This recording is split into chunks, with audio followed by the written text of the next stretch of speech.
بسم اللہ الرحمن الرحیم۔ حضرت عبداللہ بن زبیر رضی اللہ تعالیٰ عنہما نے بیان کیا کہ حضرت عائشہ رضی اللہ تعالیٰ عنہما تم میں سے بہت باتیں چھپا کر کہتی تھی، تو کیا تم سے کعبہ کے بارے میں بھی کچھ بیان کیا؟ میں نے کہا ہاں، مجھ سے انہوں نے کہا کہ رسول اللہ صلی اللہ علیہ وآلہ وسلم نے ایک مرتبہ ارشاد فرمایا تھا کہ اے عائشہ، اگر تیری قوم دور جاہلیت کے ساتھ قریب نہ ہوتی بلکہ پرانی ہو گئی ہوتی۔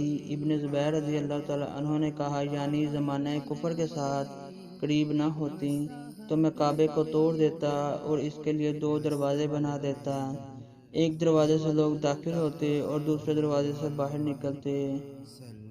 بعد میں ابن زبیر نے یہ کام کیا۔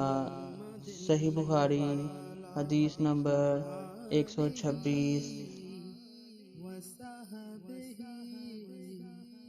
وسلم